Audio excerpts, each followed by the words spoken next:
Hello everyone and welcome to Elif's kitchen.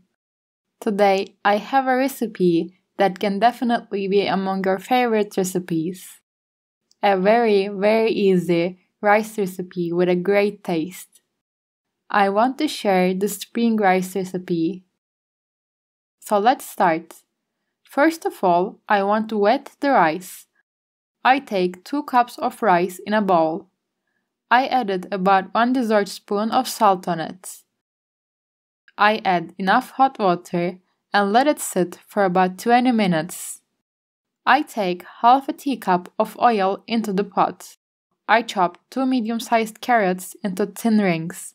I roast it for about 1-2 minutes.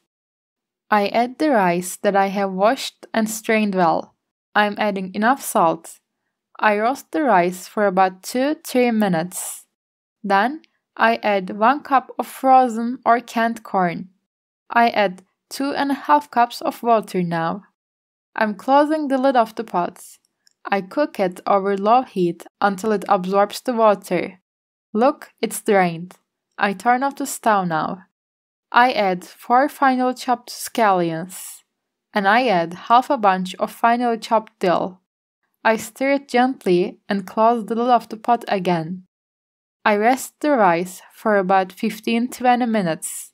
Then I mix it well. Our spring rice is ready for service. I hope you will try and like it. I'm waiting for your likes and comments. Thank you for watching my video.